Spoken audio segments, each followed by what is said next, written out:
Well, I was gonna take you out to do chores, but we are in the middle of a thunderstorm.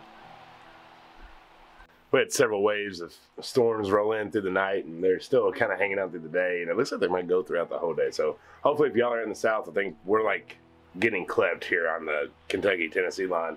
But a little bit further down south, it's getting really hard, so prayers out to y'all. All right, got the milk, the rain has stopped, so come finish up chores with me.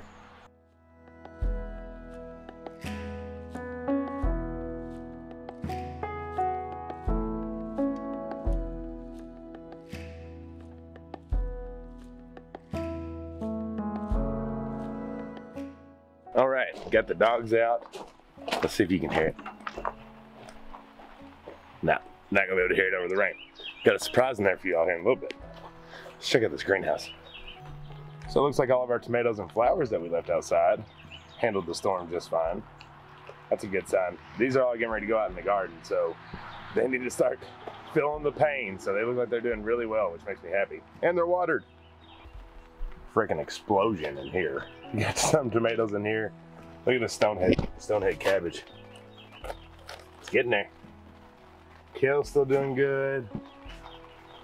Collards are huge. The only thing that's gone down is our Joy Choy. It's went to seed, which they are pretty sensitive. That's why we started in like March 1st. We started all this March 1st because they bolt pretty quick. Any kind of that Joy Choy, whatever, bok choy, all the different names that are the same thing, they bolt fairly quickly, so you want to get them gone. But look at this broccoli. Look at that. So about the size of my hand right now, but it's holding strong. We got 4 of them. Super excited. So one of our awesome viewers, y'all are starting to fog up, sorry. It's a little better. Super humid.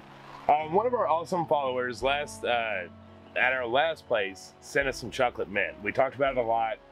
We could never really just find it from seed to start our own. But they were like, hey, you're at the new place. Would you like some more chocolate mint? We were like, absolutely we would, because it is the best freaking thing there is. So she looks a little rough right now, but we got her in the mail yesterday. So thank you, you know who you are.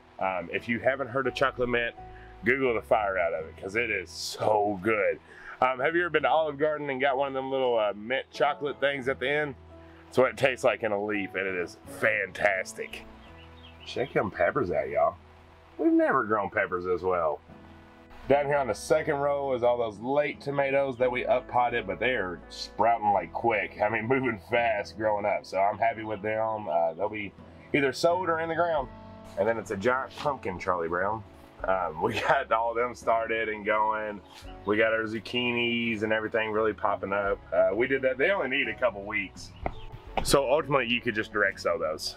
You don't even have to start them. But we like starting our plants mainly for the specific fact of when we put it out in the garden, we know the spacing, we know what's going to be there, what's not going to be there, because they're already started. So we just prefer it that way. But any of your zucchini, squash, pumpkins, 100% could be direct sowed. Okra, because they're so fast. We started those.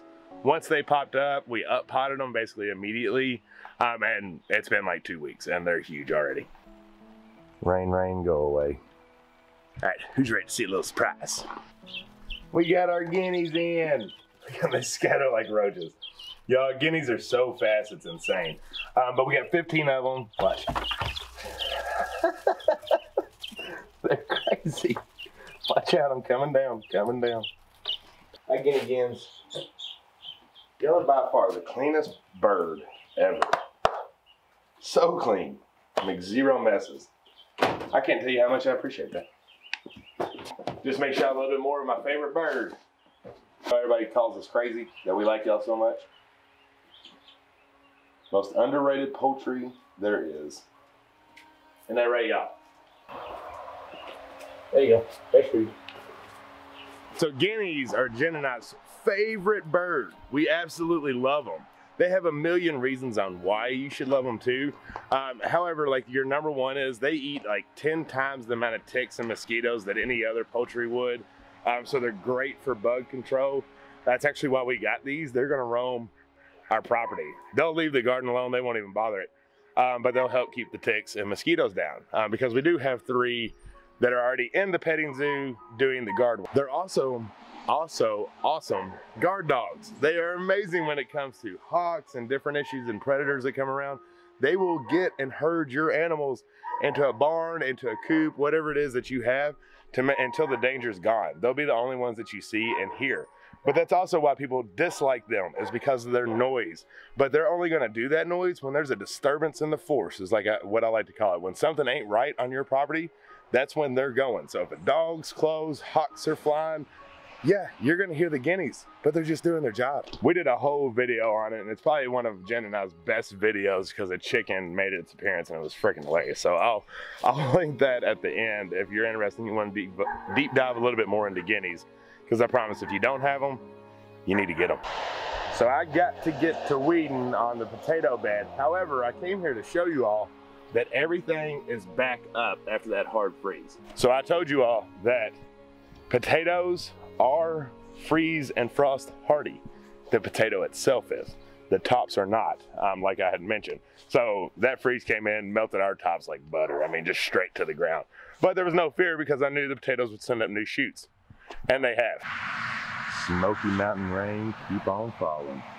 Gosh, it's beautiful around here after a good rain. Camera doesn't do it full justice, but man, it's beautiful.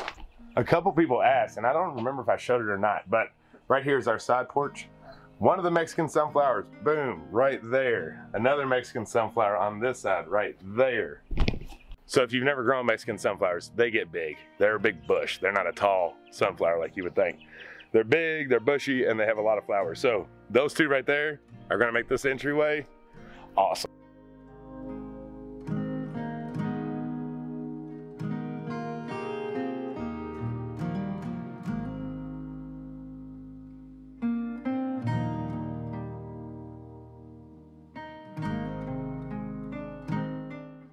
So we will get to what happened to Jen in the near future. But I wanted you to show this real quick, if you can handle the stance for just a second. Look at that. So when me and Tasha, or when Tasha was here, we went to what I call Mayberry. It's a little town near us, a historic town. It's beautiful, and it is literally a Mayberry. They had 2 antique shops, and Tasha loves antiquing. So you always want to go with somebody who knows what they're doing. Well, we found this beautiful Hoosier cabinet and this little cake plate that I love. But the cabinet was a steal. It was, for some reason, 50% off, which made it super cheap, and we just couldn't pass it up. It even has a flour sifter. Yeah, it opens them. And it works. I have towels in there right now, but I was wondering where those towels were. And then the sifter's down there. Yep. So the last time you saw us on a video, y'all knew that Jen hurt her ankle. Well, we got into the full, incredibly funny story on our live Monday night.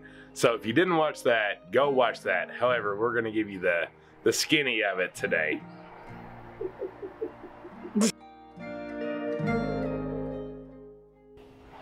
Weird chairs. All right, babe. Tell the people what happened to you. So I'm in a boot. So the abridged version is it was a side-by-side accident. That sounds a whole lot cooler than what actually happened. Side-by-side's fine. Jen's not. I'm not. We just got into a sticky situation in our side-by-side. Literally, mud. Shouldn't have gone where we went, but the kids were at the grandparents and we were just feeling a little froggy. We just won the Derby. We were just celebrating, having a good time, out exploring. And we got stuck and I had to climb out. And when I did, I put too much pressure on my ankle and it popped. So usually when you hear a pop, you're like, oh, it's broke. And it felt like it was broke. Like it was painful, but at the same time, it just like didn't work. I couldn't walk after that. So Zach got the tractor. We got home okay. I crawled inside, sat and just kind of watched it. It was swelling and bruising and all that stuff. We let a day go by just because it was Sunday. Yeah, too. And Zach, he used to work at an orthopedic office, and he knew that if it's too swelled, they're not going to take an x-ray because it's not going to show anything. So the main thing was, you know, elevation, ice, rest, all that kind of stuff, compression, trying to get that swelling to go down. When we got down a little bit, I did go to the doctor. They did some x-rays. Monday morning. Yeah, there was nothing broken, no fractures, and it's just some torn tissue. So it does hurt. But overall, it's fine. They put me in a boot.